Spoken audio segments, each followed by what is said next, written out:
tale in the dark. Collected by Alvin Schwartz and narrated by George S. Irving.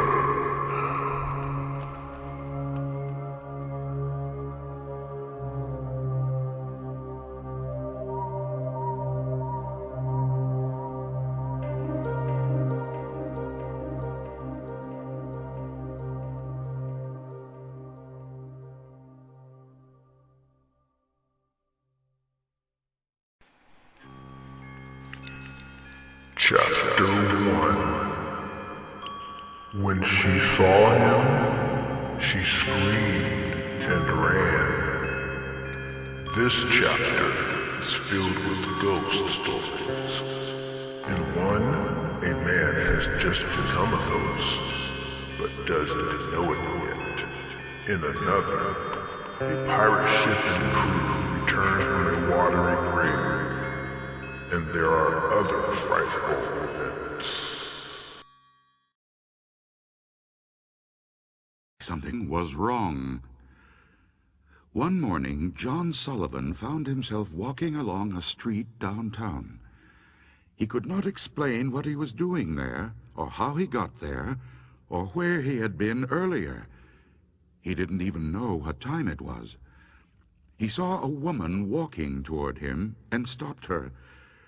"I'm afraid I forgot my watch," he said, and smiled. "Can you tell me the time?" When she saw him, she screamed and ran. Then John Sullivan noticed that other people were afraid of him. When they saw him coming, they flattened themselves against a building or ran across the street to stay out of his way. There must be something wrong with me, John Sullivan thought. I'd better go home. He hailed a taxi, but the driver took one look at him and sped away. John Sullivan did not understand what was going on, and it scared him. Maybe somebody at home can come and get me, he thought. He found a telephone and called his wife, but a voice he did not recognize answered. "Is Mrs. Sullivan there?" he asked.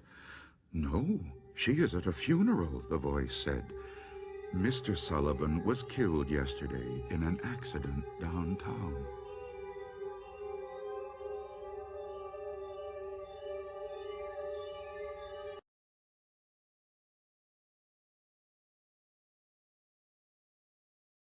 The Wreck.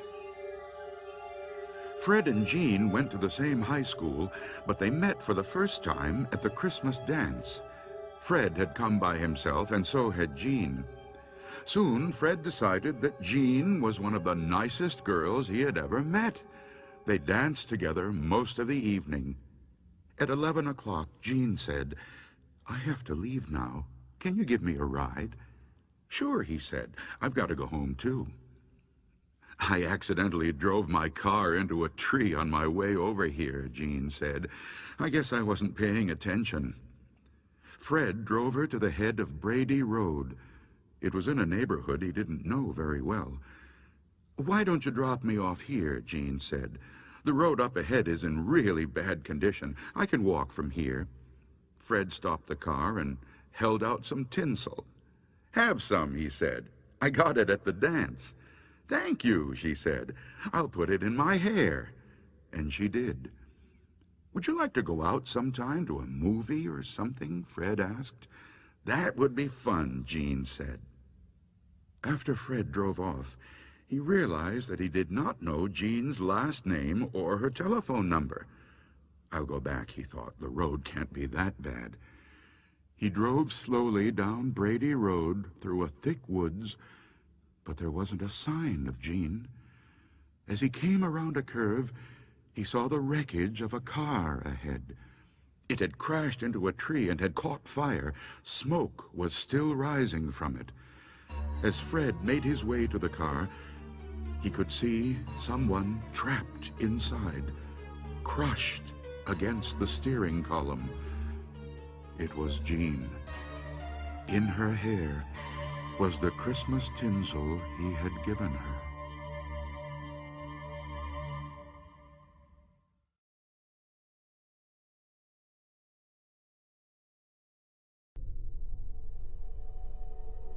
One Sunday morning, Ida always went to the 7 o'clock Sunday morning service at her church. Usually, she heard the clanging of the church bells while she was eating breakfast, but this morning she heard them while she was still in bed. That means I'm late, she thought. Ida jumped out of bed, quickly dressed, and left without eating or looking at the clock. It was still dark outside, but it usually was dark at this time of year. Ida was the only one on the street. The only sounds she heard were the clatter of her shoes on the pavement. Everybody must already be in church, she thought. Ida took a shortcut through the cemetery, then she quietly slipped into the church and found a seat. The service had already begun. When she caught her breath, Ida looked around. The church was filled with people she had never seen before, but the woman next to her did look familiar. Ida smiled at her. That's Josephine Kerr, she thought. But she's dead. She died a month ago. Suddenly, Ida felt uneasy. She looked around again. As her eyes began to adjust to the dim light, Ida saw some skeletons in suits and dresses. This is a service for the dead, Ida thought. Everyone here is dead, except me. Ida noticed that some of them were staring at her. They looked angry, as if she had no business there. Josephine Kerr leaned towards her and whispered, "Leave right after the benediction, if you care for your life." When the service came to an end, the minister gave his blessing. The Lord bless you and keep you. The Lord make his face to shine upon you. Ida grabbed her coat and walked quickly to the door. When she heard footsteps behind her, she glanced back. Several of the dead were coming towards her. Others were getting up to join them. The Lord lift up his countenance to you. Ida was so frightened she began to run. Out the door she ran, with a pack of shrieking ghosts at her heels. "Get out!" One of them screamed. Another shouted, "You don't belong here!" and ripped her coat away. As Ida ran through the cemetery, a third grabbed the hat from her head. "Don't come back!"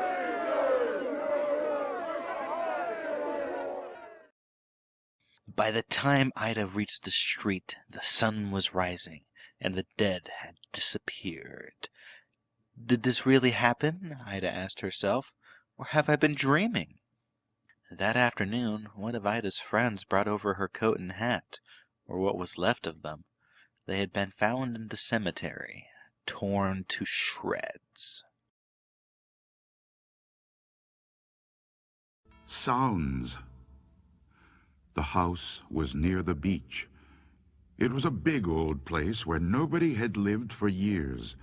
From time to time, somebody would force open a window or a door and spend the night there, but never longer. 3 fishermen, caught in a storm, took shelter there one night. With some dry wood they found inside, they made a fire in the fireplace. They lay down on the floor and tried to get some sleep, but none of them slept that night. First they heard footsteps upstairs. It sounded like there were several people moving back and forth, back and forth.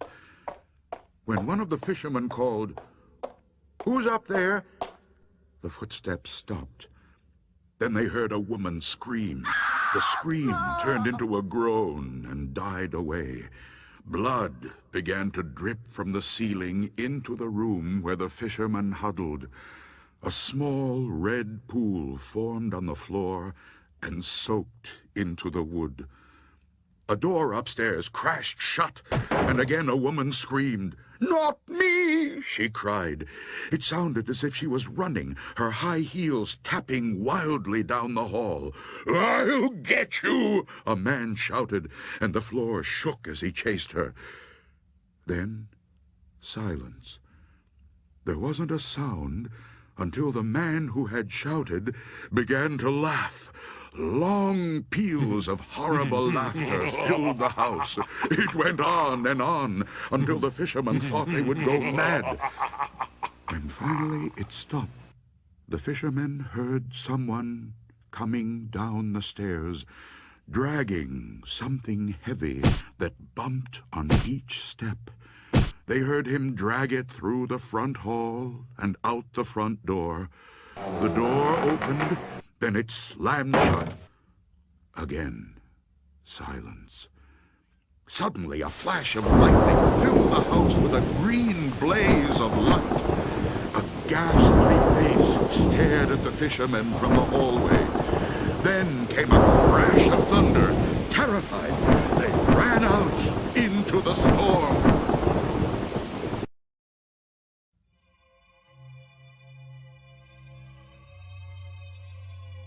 A weird blue light.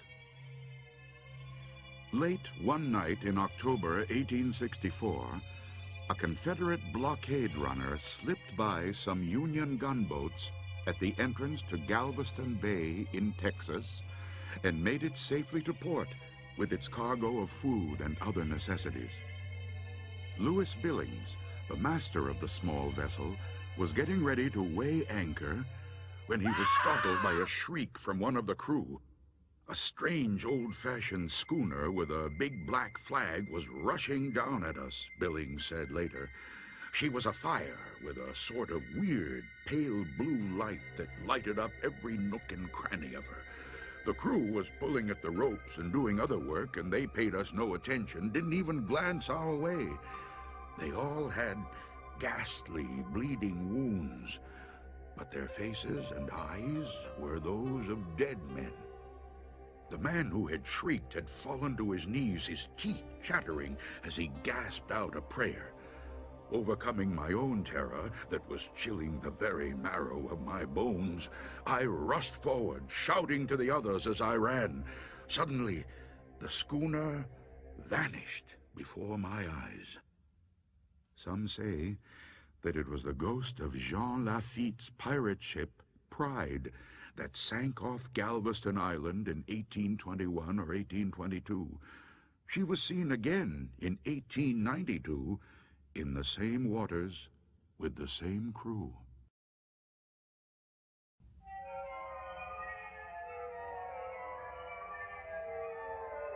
Somebody fell from aloft. I had signed on as an ordinary seaman on the Falls of Ettrick, a merchant ship bound for England. First time I saw that ship, I knew her right away. She was the old Gertrude Spurshoe. I'd sailed on her years before when she was painted brown and gold. Now she was painted black and had a new name, but it was the same ship for sure. We had a pretty good crew for that voyage, except for one hard-looking ticket named McLaren. He was a pretty good seaman, but there was something about him that I didn't trust. He was kinda secretive, kept mostly to himself. One day, somebody told him that I had worked on the old Gertrude. For some reason, he got all a tremble over that. Then I catched him giving me all these ugly black looks as if he was itching to knife me in the back. I guessed it had something to do with the Gertrude, but I didn't know what. Well, this one day we was trying to work our way through a dripping black fog.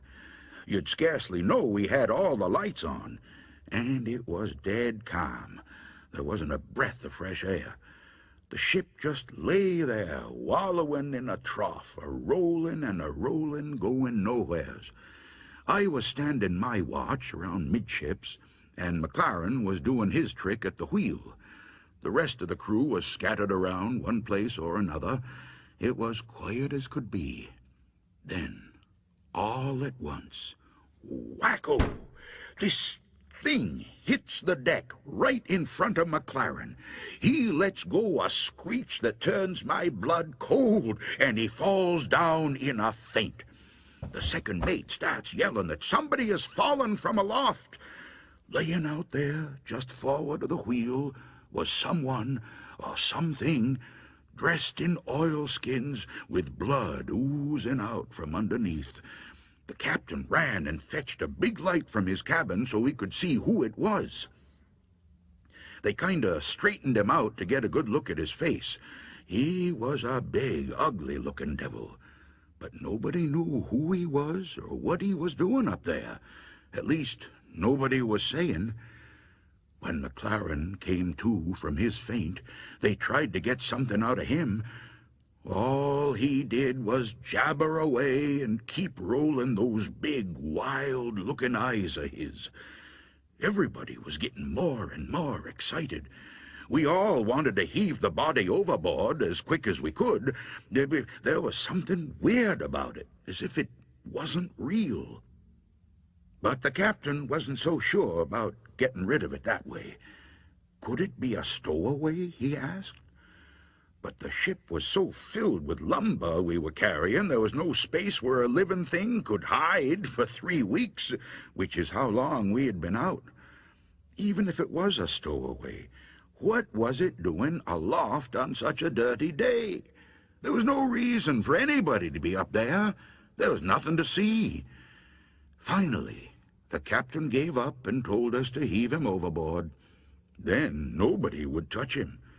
The mate ordered us to pick him up, but nobody made a move. Then he tried coaxing, but that didn't do any good. Suddenly, that loony McLaren starts yelling, "I handled him once, and I can handle him again." He picks up the body and staggers over to the railing with it. He is just about to throw it overboard when it wraps its 2 big long arms around him, and over they go together. The mates are yelling to launch a boat, but nobody would get into a boat, not on a night like that. We threw a couple of life preservers after him, but everybody knew they wouldn't help. So that was that. Or was it? The first chance I had to go home after that, I went right over to see old Captain Spurshoe, who was captain when the Gertrude was around. "Well," he says, "one trip these 2 outlandish men shipped aboard the Gertrude. One was McLaren, the other was a really big fella. The big one was always picking on McLaren and thumping him around. And McLaren was always talking about how he would get back at him. Well, this wet, dirty night, the 2 of them was up there alone, and the big one come flying down, killed himself deader'n a herring.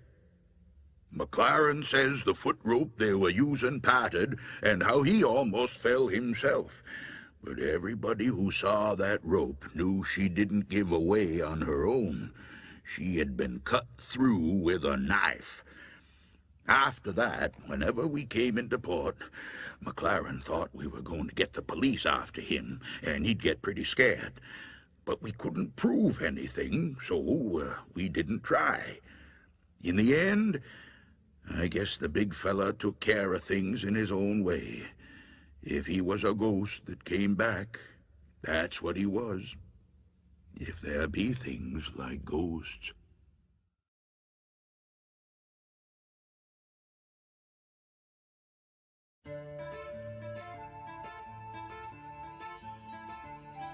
The Little Black Dog. Billy Mansfield said that a little black dog followed him wherever he went. But he was the only one who saw it, so people thought he was kind of crazy. To drive the dog away, Billy was always hollering at it, throwing rocks at it, but the dog always came back. The first time Billy saw that dog was the day he fought Silas Burton. Billy was just a young man then, but the Burtons and Billy's family had been feuding for years. When Billy saw Silas riding toward him, he went for his gun and Burton went for his, but Billy fired first. He hit Burton in the back, knocking him from his horse. Burton's horse ran off, and his gun fell where he couldn't reach it. He lay there on the ground, pleading with Billy not to kill him. But Billy killed him anyway. Burton's little black dog was with him when he was shot. The dog kept licking Burton's face and barking and snarling at Billy. In his anger, Billy killed the dog, too. There wasn't much law enforcement in those days, so Billy wasn't arrested. But all that night he heard Burton's dog outside his cabin, scratching on his door and barking to be let in. "I'm imagining this," Billy said to himself. "I shot that dog. It's dead." But the next morning, Billy saw the dog. It was waiting for him outside. From then on, there was not a day when he didn't see it. And there wasn't a night when he didn't hear it scratching on his door, barking to be let in. From then on, Billy was always finding black dog hairs on the sofa, on the floor, in his bed, even in his food. And the house and the yard stank of dog. That's what Billy said. Whenever somebody told him there wasn't any dog to see, he'd say, maybe you don't see it, but I do, and I'm not any crazier than you are." Things went on like that for many years. Then one morning, in the middle of the winter, the neighbors didn't see any smoke coming out of Billy's chimney. When they went over to check, Billy wasn't there. A day or so later, they found his body lying in the snow in a field back of his cabin. Billy had plenty of enemies, and at first it seemed like somebody might have killed him. But there wasn't a mark on his body, and there weren't any footprints out there except for Billy's. The doctor said Billy probably died of old age, but there was something odd about his death. When the neighbors found Billy, there were black dog hairs on his clothes. There were even a few on his face. It smelled like a dog had been out there. Yet no one had seen a dog anywhere.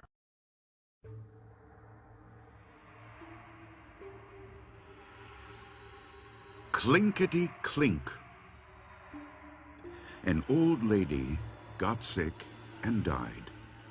She had no family and no close friends, so the neighbors got a gravedigger to dig a grave for her, and they had a coffin made, and they placed it in her living room. As was the tradition, they washed her body and dressed her up in her best clothes and put her in the coffin. When she died, her eyes were wide open, staring at everything and seeing nothing. The neighbors found 2 old silver dollars on her dresser, and they put them on her eyelids to keep them closed.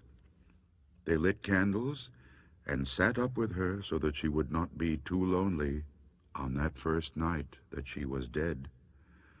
The next morning a preacher came and said a prayer for her. Then everybody went home.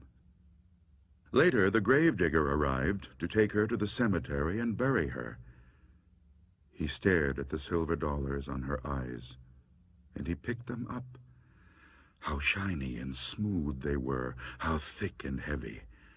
"They're beautiful," he thought, "just beautiful." He looked at the dead woman. With her eyes wide open, he felt she was staring at him, watching him hold her coins. It gave him a creepy feeling. He put the coins back on those eyes of hers to keep them closed. But before he knew it, his hands reached out again and grabbed the coins and stuck them in his pocket. Then he grabbed a hammer and quickly nailed shut the lid on the coffin. "Now you can't see anything," he said to her. Then he took her out to the cemetery, and he buried her as fast as he could. When the gravedigger got home, he put the 2 silver dollars in a tin box and shook it. The coins made a cheerful, rattling sound, but the gravedigger wasn't feeling cheerful. He couldn't forget those eyes looking at him. When it got dark, a storm came up, and the wind started blowing. It blew all around the house. It came in through the cracks and around the windows and down the chimney. It went. The fire flared and flickered. The gravedigger threw some fresh wood on the fire, got into bed, and pulled the blankets up to his chin. The wind kept blowing. It went. The fire flared and flickered and cast evil-looking shadows on the walls. The gravedigger lay there thinking about the dead woman's eyes staring at him. The wind blew stronger and louder, and the fire flared and flickered and popped and snapped, and he got more and more scared. Suddenly, he heard another sound. Clinkety-clink, clinkety-clink, it went. Clinkety-clink, clinkety-clink. It was the silver dollars rattling in the tin box. "Hey!" the gravedigger shouted. "Who's taking my money?" But all he heard was the wind blowing, and the flames flaring and flickering and snapping and popping, and the coins going clinkety-clink, clinkety-clink. He leaped out of bed and chained up the door. Then he hurried back, but his head had barely touched the pillow when he heard clinkety-clink, clinkety-clink. Then he heard something way off in the distance. It was a voice crying, "Where is my money? Who's got my money? Ooh, ooh." And the wind blew, and the fire flared and flickered and snapped and popped, and the money went clinkety-clink, clinkety-clink. The gravedigger was really scared. He got out of bed again and piled all the furniture against the door, and he put a heavy iron skillet over the tin box. Then he jumped back into bed and covered his head with the blankets. But the money rattled louder than ever, and way off a voice cried, "Give me my money! Who's got my money? Ooh, ooh." And the wind blew, and the fire flared and flickered and snapped and popped, and the gravedigger shivered and shook and cried, "Oh, Lordy, Lordy!" Suddenly, the front door flew open, and in walked the ghost of the dead woman, with her eyes wide open, staring at everything and seeing nothing. And the wind blew, and the money went clinkety-clink, and the fire flared and flickered and snapped and popped, and the ghost of the dead woman cried, "Oh, where is my money? Who's got my money? Ooh, ooh." And the gravedigger moaned, "Oh, Lordy, Lordy." The ghost could hear her money going clinkety-clink, clinkety-clink in the tin box, but her dead eyes couldn't see the box. So she reached out with her arms and tried to find it. The wind went and the money rattled clinkety-clink, and the fire flared and flickered and snapped and popped, and the gravedigger shivered and shook and moaned, "Oh, Lordy, Lordy." And the woman cried, "Give me my money. Who's got my money? Ooh, ooh." "You've got it!"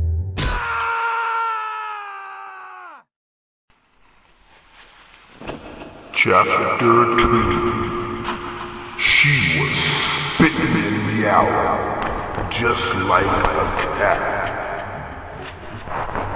The tales in this chapter are about an empty trunk, a neighbor who turns into a cat, a strange drum, some very tasty sausages, and other scary things.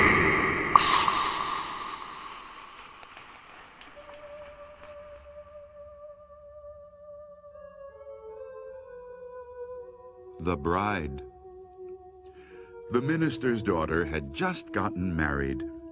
After the wedding ceremony, there was a great feast with music and dancing and contests and games, even old children's games.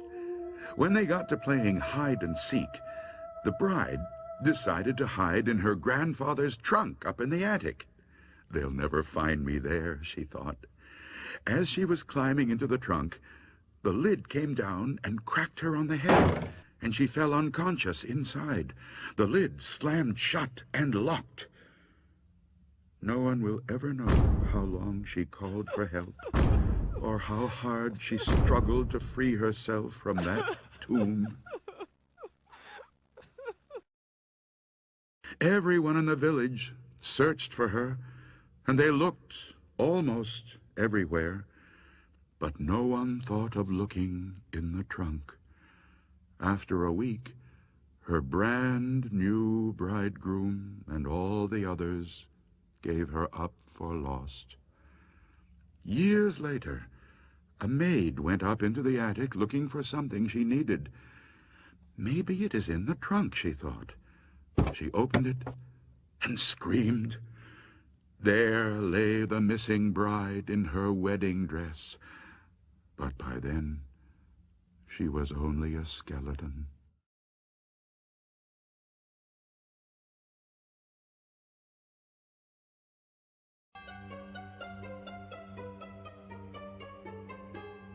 Rings on her fingers. Daisy Clark had been in a coma for more than a month when the doctor said that she had finally died. She was buried on a cool summer day in a small cemetery about a mile from her house. May she always rest in such peace, her husband said. But she didn't. Late that night, a grave robber with a shovel and a lantern began to dig her up. Since the ground was still soft, he quickly reached the coffin and got it open. His hunch was right. Daisy had been buried wearing two valuable rings, a wedding ring with a diamond in it, and a ring with a ruby that glowed as if it were alive. The thief got down on his knees and reached into the coffin to get the rings, but they were stuck fast on her fingers. So he decided that the only way to get them was to cut off her fingers with a knife. But when he cut into the finger with the wedding ring, it began to bleed, and Daisy Clark began to stir. Suddenly, she sat up. Terrified, the thief scrambled to his feet. He accidentally kicked over the lantern, and the light went out. He could hear Daisy climb out of her grave. As she moved past him in the dark, he stood there, frozen with fear, clutching the knife in his hand. When Daisy saw him, she pulled her shroud around her and asked, "Who are you?" When the grave robber heard this corpse speak, he ran. Daisy shrugged her shoulders and walked on, and never once looked back. But in his fear and confusion, the thief fled in the wrong direction. He pitched headlong into her grave, fell on the knife, and stabbed himself. While Daisy walked home, the thief bled to death.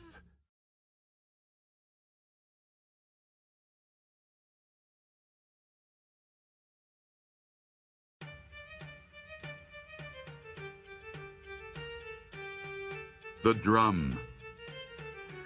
Once there were two sisters. Dolores was 7 and Sandra was 5. They lived in a small house in the country with their mother and their baby brother, Arthur. Their father was a seaman and was away on a long voyage. One day, Dolores and Sandra were running across a field near their house when they met a gypsy girl playing a drum. Her family was camping in the field for a few days.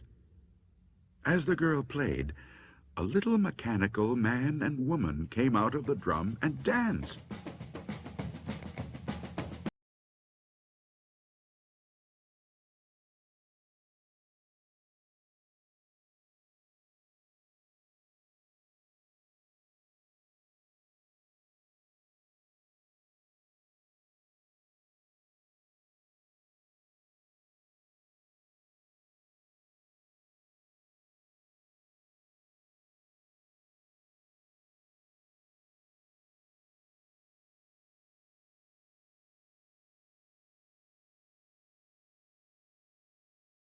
The girl to give it to them.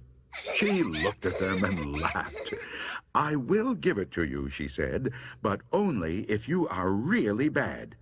Come back tomorrow, and tell me how bad you were, and I will see."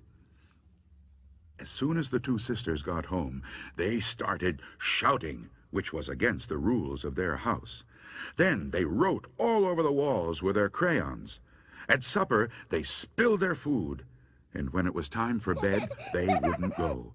They did everything they could think of to upset their mother. They were really bad. Early the next morning, they hurried off to find the gypsy girl. "We were really bad yesterday," they told her, "so please give us the drum." But when they told her what they had done, the gypsy girl laughed. "Oh, you must be much worse than that if I'm to give you the drum," she said.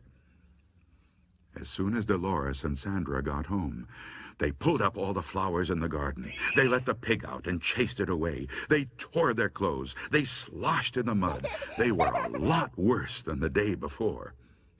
"If you do not stop," their mother said, "I will go away and take Arthur with me, and you will get a new mother with glass eyes and a wooden tail." Well, that scared Dolores and Sandra. They loved their mother, and they loved Arthur.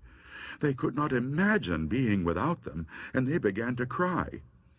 "I don't want to leave you," their mother said, "but unless you change your behavior, I will have to leave you." "We'll be good," the girls promised. Yet they did not really believe that their mother would go away. "She's just trying to scare us," Dolores said later. "We'll get the drum tomorrow," said Sandra. "Then we'll be good again." Early the next morning, they rushed off to find the gypsy girl. When they found her, she was playing the drum again, and the little man and woman were dancing.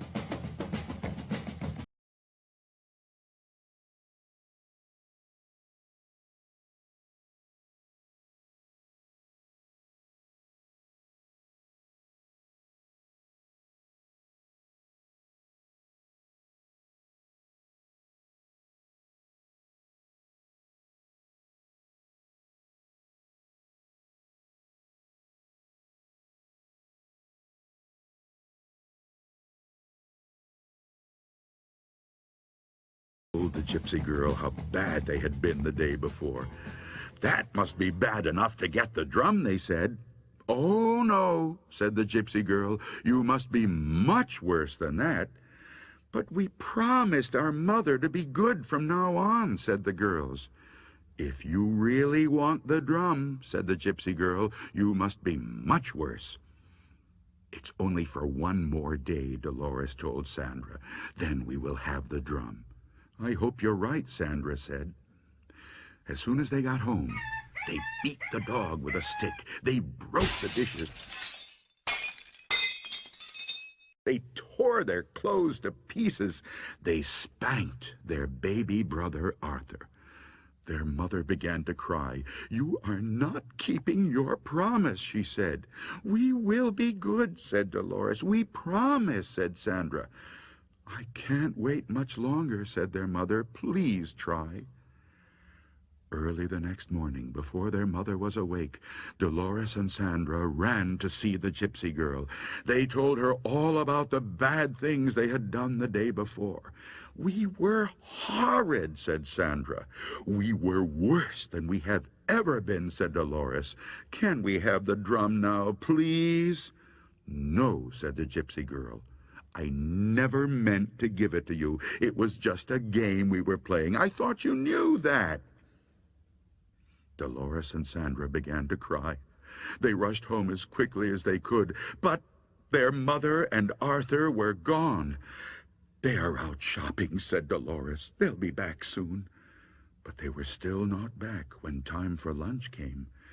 Dolores and Sandra felt lonely and scared. They wandered through the fields the rest of the day. "Maybe they will be home when we get back," said Dolores. When they got home, they saw through the window that the lamps were lit, and there was a fire in the fireplace. But they did not see their mother and Arthur. Instead, there was their new mother, her glass eyes glistening, her wooden tail thumping on the floor.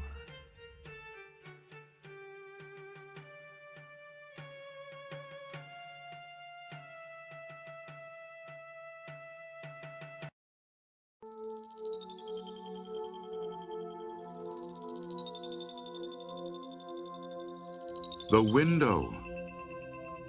Margaret and her brothers, Paul and David, shared a small house on top of a hill just outside the village.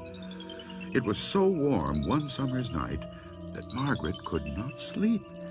She sat up in bed and in the darkness of her room watched the moon move across the sky. Suddenly, something caught her eye. She saw two small yellow-green lights moving through the woods near the graveyard at the bottom of the hill. They looked like the eyes of some animal, but she could not make out what kind of creature it was. Soon the creature left the woods and moved up the hill toward the house. For a few minutes, Margaret lost sight of it. Then she saw it coming across the lawn toward her window. It looked something like a man, and yet it didn't. Margaret was terrified. She wanted to run from her room, but the door was next to her window. She was afraid the creature would see her and break in before she could escape. When the creature turned and moved in another direction, Margaret rushed to the door, but before she could open the door, it was back. Margaret found herself staring through the window at a shrunken face like that of a mummy. Its yellow-green eyes gleamed like a cat's eyes. She wanted to scream, but she was so frightened that she could not make a sound. The creature broke the window glass, unlocked the window, and crawled inside. Margaret tried to flee, but the creature caught her. It twisted its long, bony fingers into her hair, pulled back her head, and sank its teeth into her throat. Margaret screamed and fainted. When her brothers heard her piercing scream, they rushed to her room. But by the time they got the door unlocked, the creature had fled. Margaret lay on the floor, bleeding and unconscious. While Paul tried to stop the bleeding, David chased the creature down the hill toward the churchyard, but soon he lost sight of it. The police thought it was the work of an escaped lunatic who believed he was a vampire. When Margaret recovered, her brothers wanted to move to a safer place where it would be harder to break in, but Margaret refused. The creature would never come back, she was sure of that. But just in case, Paul and David began to keep loaded pistols in their rooms. One night, months later, Margaret was awakened by a scratching sound at the window. When she opened her eyes, there was the same shrunken face staring in at her. That night, her brothers heard her cries in time. They chased the creature down the hill, and David shot it in the leg. But the creature managed to scramble over the graveyard wall and disappeared near an old burial vault. The next day, Margaret and her brothers watched as the sexton of the church opened the burial vault. Inside was a horrifying scene. Broken coffins, bones, and rotting flesh were scattered all over the floor. Only one coffin had not been disturbed. When the sexton opened it, there lay the creature with the shrunken face that had attacked Margaret. The telltale bullet was in its leg. They did the only thing they knew of to rid themselves of a vampire. The sexton built a roaring blaze outside the vault and fed the shrunken body to the flames. They watched the body burn until nothing remained but ashes.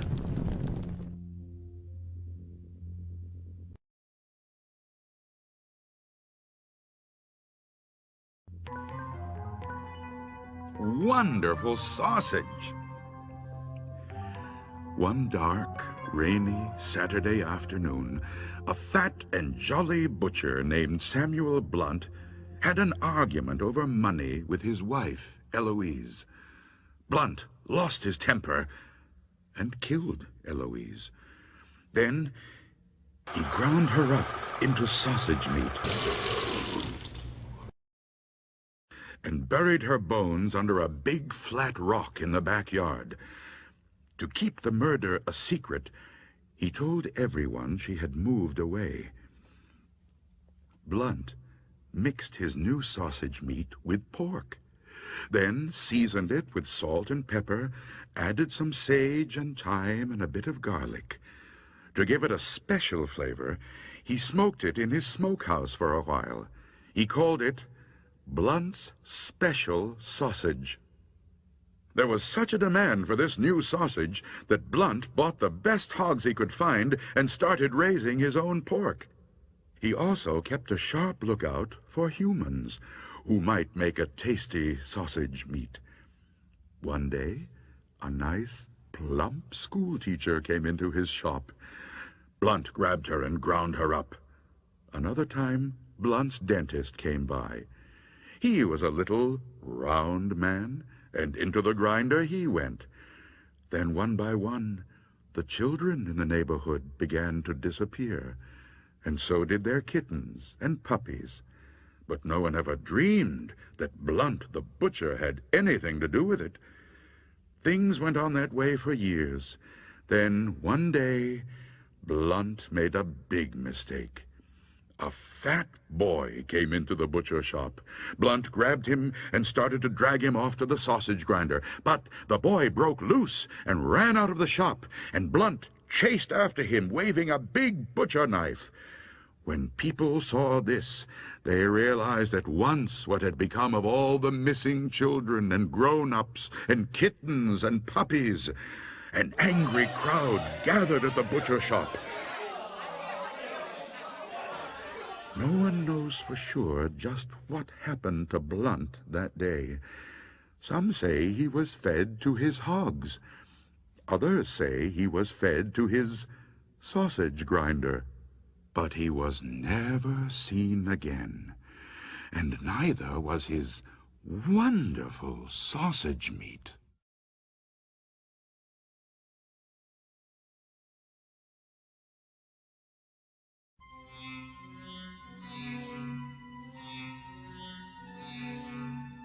The Cat's Paw. Somebody was stealing the meat Jed Smith kept in his smokehouse. Every day a ham or some bacon or something else was missing.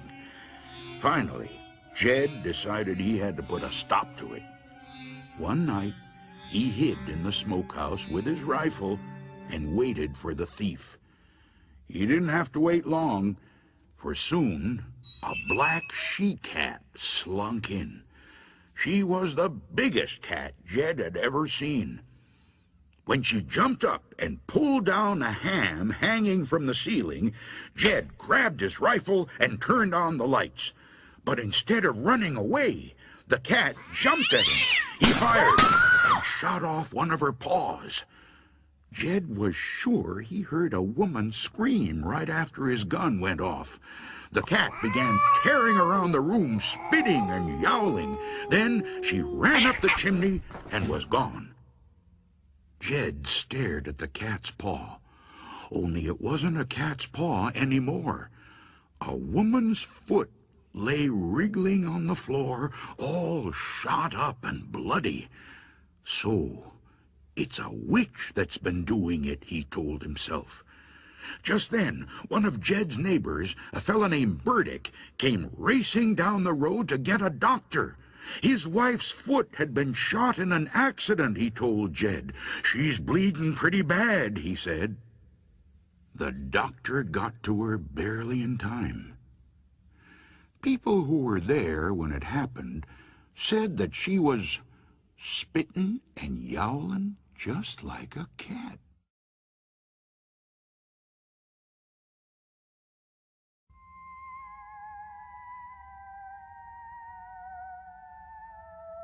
The Voice. Ellen had just fallen asleep when she heard a strange voice. Ellen, it whispered, I am coming up the stairs. I am on the first step. Now I am on the second step. Ellen got scared and called her parents, but they didn't hear her, and they didn't come. Then the voice whispered, "Ellen, I'm on the top step.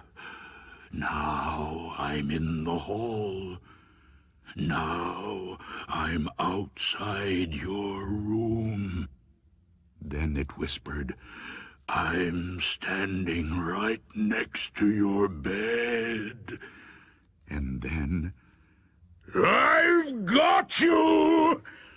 Ellen screamed, and the voice stopped. Her father rushed into the room and turned on the light. "Somebody's in here," Ellen said. They looked and looked. Nobody was there. Chapter 3. When I wake up, everything will be alright. There are scary stories here about a subway car, a shopping mall, and other dangerous places.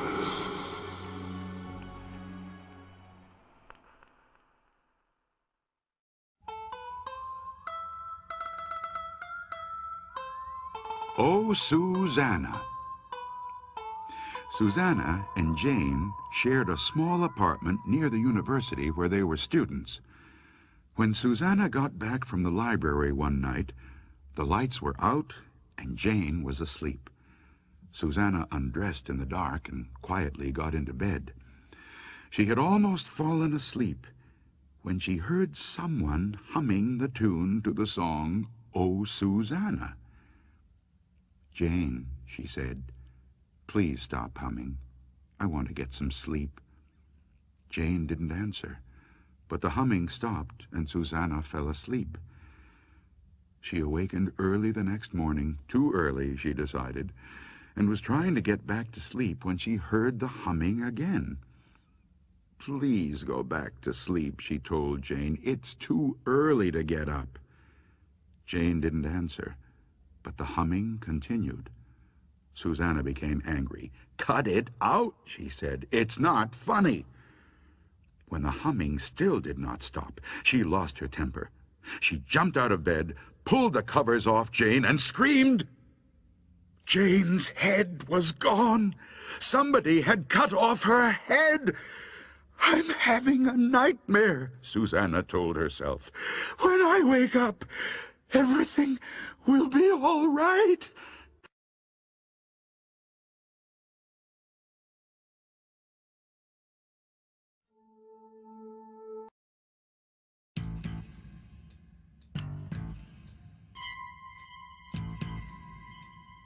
The Man in the Middle. It was almost midnight. Sally Truitt had just gotten on the subway train at 50th Street after visiting her mother. "Don't worry," Sally had told her. "The subway is safe. There's always a policeman on duty." But that night she didn't see one. Except for her, the subway car was empty. At 42nd Street, 3 tough-looking men got on. 2 of them were holding up the third, who looked drunk. His head rolled from side to side, and his legs refused to work. When they got him seated between them, his head came to rest on one of his shoulders. Sally thought he was staring at her. She buried her head in a book and tried not to notice. At 28th Street, one of the men stood up. "Take it easy, Jim," he said to the man in the middle, and he got off. At 23rd Street, Jim's other friend stood up. "You'll be fine," he said, and he got off. Now the only ones left in the car were Jim and Sally. Just then the train went around a sharp curve, and Jim pitched onto the floor at Sally's feet. When she looked down at him, she saw a trickle of blood on the side of his head, and just above it, a bullet hole.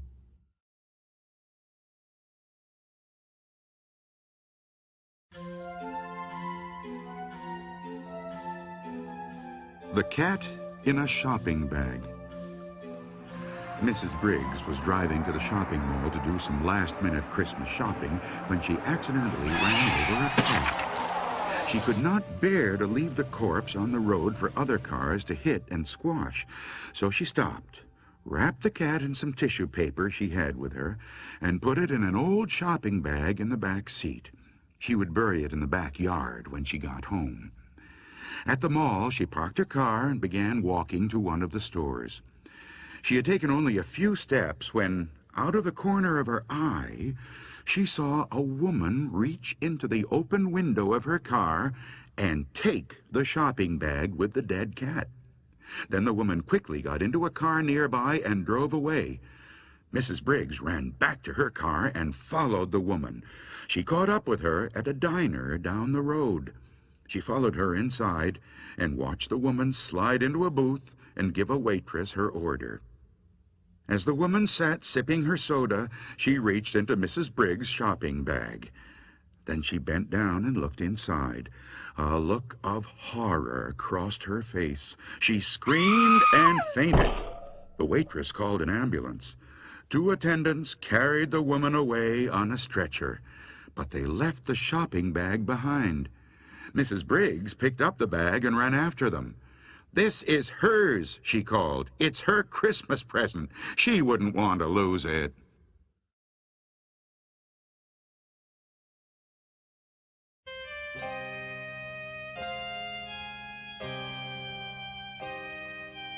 The bed by the window. The 3 old men shared a room at the nursing home. Their room had only one window, but for them it was the only link to the real world. Ted Conklin, who had been there the longest, had the bed next to the window. When Ted died, the man in the next bed, George Best, took his place, and the 3rd man, Richard Green, took George's bed. Despite his illness, George was a cheerful man who spent his days describing the sights he could see from his bed: pretty girls, a policeman on horseback, a traffic jam, a pizza parlor, a fire station, and other scenes of life outside. Richard loved to listen to George, but the more George talked about the life outside, the more Richard wanted to see it for himself. Yet he knew that only when George died would he have his chance. He wanted to look out that window so badly that one day he decided to kill George. "He's going to die soon anyway," he told himself. "What difference would it make?" George had a bad heart. If he had an attack during the night and a nurse could not get to him right away, he had pills he could take. He kept them in a bottle on top of the cabinet between his bed and Richard's. All Richard had to do was knock the bottle to the floor where George could not reach it. A few nights later, George died, just as Richard had planned he would. And the next morning, Richard was moved to the bed by the window. Now he would see for himself all the things outside that George had described. After the nurses had left, Richard turned to the window and looked out. But all he could see was a blank brick wall.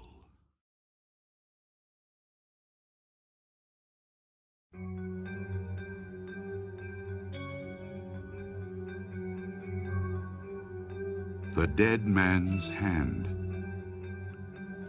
The students at the School for Nurses got along quite well with one another, except for Alice. The trouble with Alice was that she was perfect. At least, that is how it seemed to the other students. She was always friendly and always cheerful. Nothing ever upset her. Her school assignments were always on time and always perfect. She didn't even bite her fingernails. Many of the student nurses resented Alice. They would have liked to see her fail at something, become frightened or cry, or do something that showed she had weaknesses like they did. One night, Several students tried to frighten Alice with a practical joke. They borrowed the hand of a corpse they had been studying in anatomy and tied it to the light cord in her closet. When she tried to turn on the light, she would find herself holding a dead man's hand. "That would scare anybody," one of them said. "If it doesn't scare her, nothing will." After tying the hand in place, they went to the movies. When they got back, Alice was asleep. But when they didn't see her the next morning, they decided to find out what had happened. There was no sign of Alice in her room, but they soon found her. She was sitting on the floor in her closet, staring at the dead man's hand and mumbling to herself. Alice didn't even look up. The joke had worked, but nobody was laughing.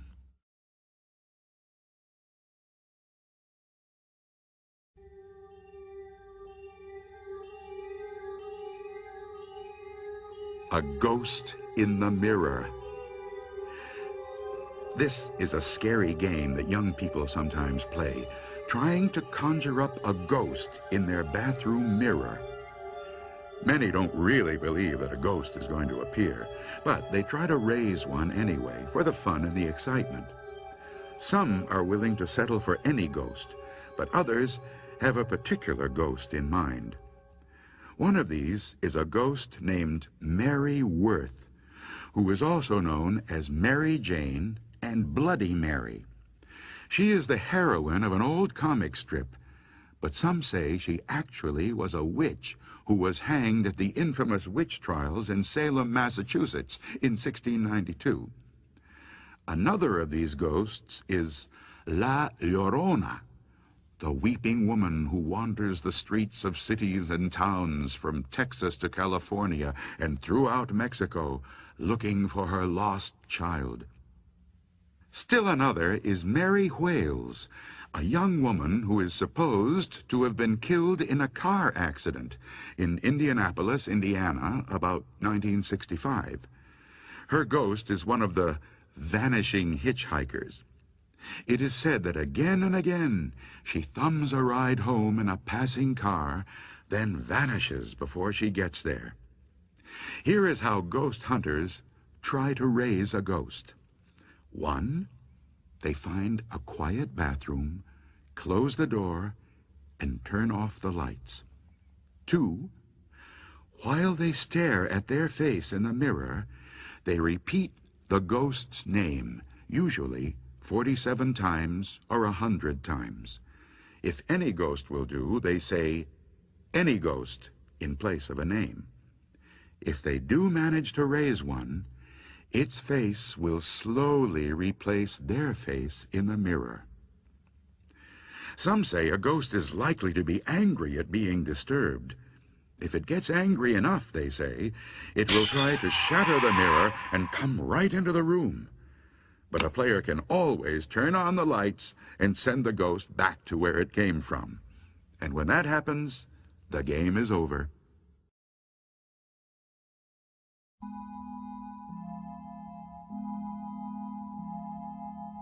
The Curse. My dad's friend, Charlie Potter, was a small, nervous man who was always looking around as if he was in some kind of danger. After he told me this story about his college fraternity, I understood why. The frat doesn't exist anymore, he said. It was banned years ago. We had just 9 members at that point, and we were taking in 2 more, Jack Lawton and Ernie Kramer. One night in January, just about this time of year, the 9 of us took them out into the country for their initiation.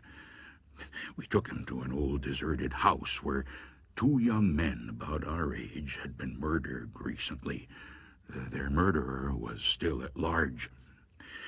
We gave Jack a lighted candle and told him to go up to the 3rd floor. Stay there for an hour, we told him. Then come back down. Don't speak. Don't make any noise. If your candle goes out, carry on in the dark. From where we were standing, we could see the light from Jack's candle moving up the stairs to the second floor, and then to the third. But when he got to the third floor, his candle went out. We guessed that he had come to a drafty corner and the wind blew it out. But when the hour went by and he didn't come down, we weren't so sure. We waited another 15 minutes and got more and more nervous. So we sent Ernie Kramer up after him. When Ernie got to the third floor, his candle also went out. We waited 10 minutes, 20 minutes, but there was no sign of either of them. "Come on down," we called, but they didn't answer. Finally, we decided to go and get them. Armed with flashlights, we started up the stairs. It was as quiet and dark as a grave in that house. When we got to the second floor, we called out again, but there was no answer. When we got to the third floor, we walked into a great big open space like an attic. Jack and Ernie weren't there, but we saw footprints in the dust. These led to a room on the other side of the attic. That room was also empty, but there was fresh blood on the floor, and the window was wide open. It was about 25 feet to the ground, but there was no ladder or rope in sight that they could have used to get down. We searched the rest of the house and the land around the house and found nothing. We decided that they were playing a trick on us. We figured that in some way they had escaped through the window and were hiding in the woods. The blood on the floor was to throw us off the track. We guessed that they'd show up the next day with a lot of stories and a lot of laughs, but they didn't. The next day, we told the Dean of Men what had happened, and he reported it to the police. The police didn't find anything either, and after several weeks, the search ended. To this day, no one knows what happened to Jack Lawton and Ernie Kramer. There isn't much more to tell, he said. We weren't arrested, but the college disbanded the fraternity and suspended the 9 of us from school for a year. The strangest part came after we graduated. Someone must have placed a curse on us. Every year since then, around the time of that initiation, one of us has died or gone crazy. I'm the only one left, he said, and I'm in pretty good health. But there are times when I feel just a little peculiar.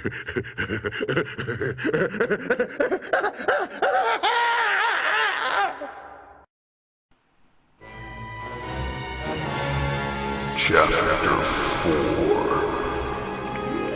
The Last Laugh. These stories are scary and frightening.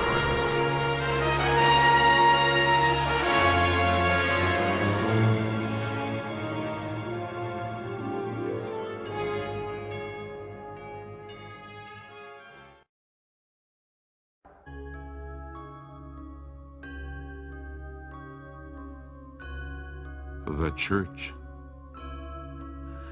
There was a fella named Larry Berger who wasn't afraid of anybody alive, but anybody who was dead scared the wits out of him. One night, Larry was out driving in the country in his old Jeep when he got caught in a bad thunderstorm. The rain was coming down in sheets. Since his Jeep didn't have a top to it, Larry started looking for a place to take shelter. But at the first place he came to, he didn't even slow down. It was an old deserted cabin, probably as dry as a bone inside. But Larry knew for a fact that it was haunted, and he wasn't going to stay there. A few miles farther, he came to an old abandoned church standing all alone in a field. It hadn't been used in years, All the window glass was gone, but it still had sections of the roof intact. So Larry parked his Jeep and ran inside. It was as dark as could be in there. Larry groped around until he found a pew and sat down. It was nice and dry, just as he thought it would be, and he stretched out his legs and made himself comfortable. Suddenly there was a big flash of lightning, and Larry saw that he wasn't the only one in that church. There were people sitting in almost every pew. They all had their heads bowed as if they were praying, and they all were dressed in white. These must be ghosts sitting in their shrouds, Larry thought. They must have come in from some graveyard to get dry. Larry jumped up and ran down the aisle as fast as he could, right smack into one of those ghosts. And the ghost, he went...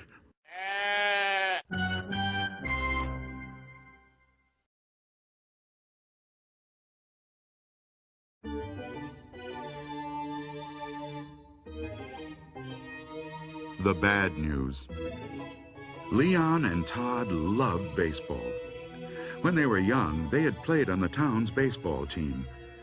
Leon had been the pitcher, and Todd had played second base. Now that they were a lot older, they spent their free time watching baseball games on TV and talking about baseball. "Do you think they play baseball in heaven?" Leon asked Todd one day. "Well, that's a good question," said Todd.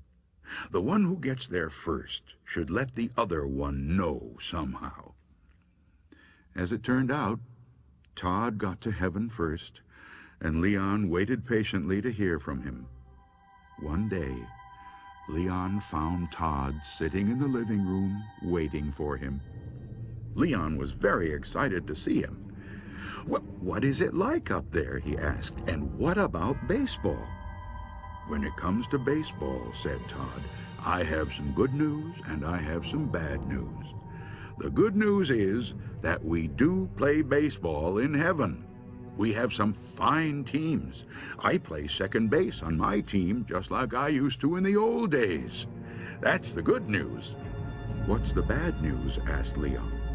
"The bad news," said Todd, "is that you are scheduled to pitch tomorrow."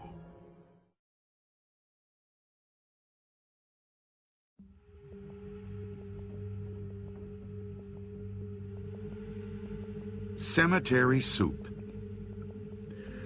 On her way home from the market, the woman took a shortcut through the cemetery. There, sticking up out of the ground, she saw a big bone. She picked it up and looked it over carefully. This will make a very good soup bone," she said. "I think I'll take it home. It's perfect weather for hot soup."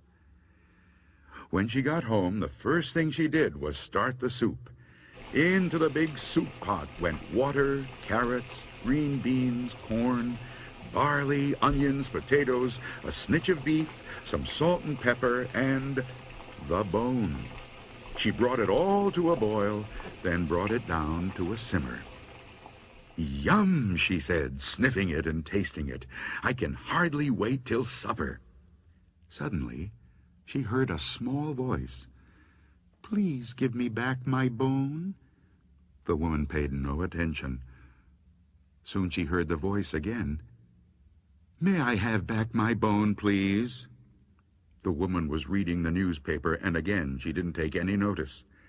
In a little while the voice spoke up once more. It was beginning to sound angry. "Give me back my bone." The woman kept on reading the paper. "Some people are too impatient," she muttered. Once more the voice spoke. Now it sounded very angry, and it was so loud that the whole house shook. "I want my bone back."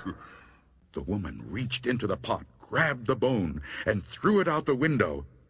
In a voice just as loud, she shouted, "Take it!" There was an eerie silence. Then the woman heard footsteps scurrying away from the house down the road toward the cemetery. And she got up and served herself some soup.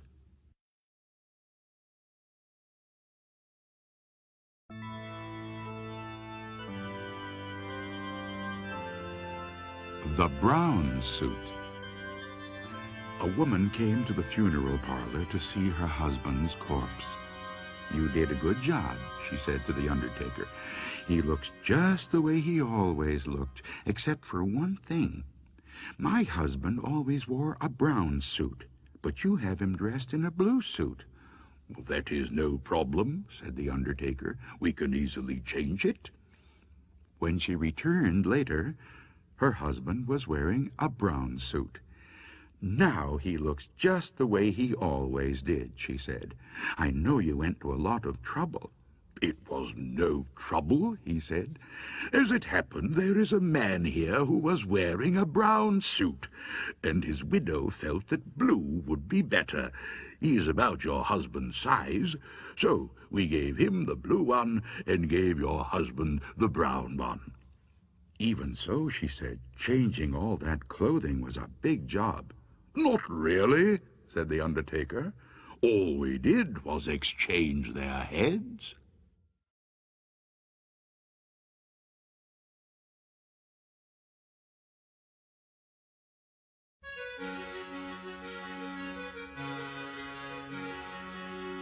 Baroom.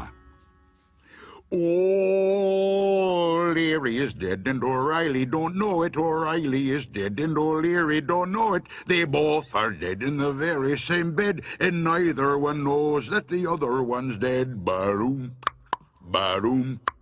O'Leary is dead and O'Reilly don't know it. O'Reilly is dead and O'Leary don't know it. They both are dead in the very same bed, and neither one knows that the other one's dead. Baroom, baroom. Yeah.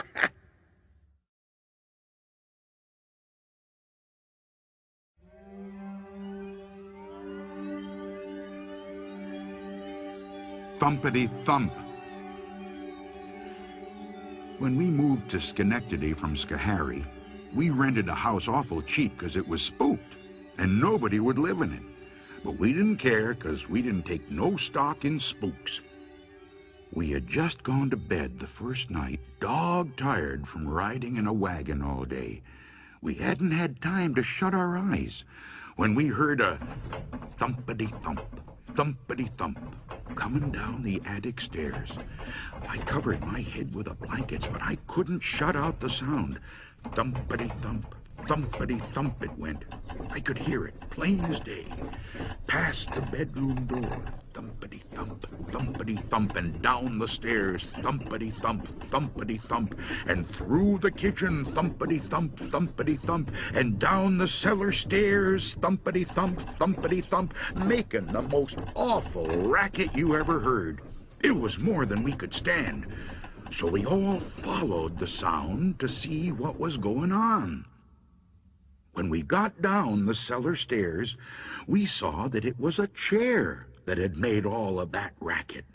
There it was, with one of its legs pointing to a place on the dirt floor. We all just stood and gawped till my brother Ike said that he believed that the chair was trying to tell us something about the place it was pointing at. So Ike went and got a shovel and started digging. He didn't have to dig far before his shovel struck something hard. Pretty soon we could see the edge of a box sticking out. We all hollered for him to hurry up and uncover the rest of it. And the chair, it got so excited, it jumped up and down like it had gone plumb crazy. When Ike got the box uncovered, Pop and the boys pried off the lid, and there was the body of a man all smooched with blood. It was plain as the nose on your face that he had been murdered, and the chair wanted folks to know it. Right then and there, we decided to leave. Being strangers, everybody would think that we had murdered him and come there to hide the body. It didn't take us long to fill up that hole and get out of that house. The chair was awful mad about our leaving, and it went up the cellar stairs thumpity-thump, thumpity-thump, louder than when it had gone down. Then it thumpity-thumped up the next set of stairs, and the next louder still. When it got back into the attic, it thumpity-thumped so loud we thought it would thump all the plastering down on our heads. Nobody asked us why we were moving out so soon, 'cause nobody ever stayed more than one night in that place, and most not that long. But I can tell you we were thankful to get back to Schoharie, where chairs stay where they're put, and don't go raring and rampaging round scaring folks out of their wits, pointing out murders and goodness knows what.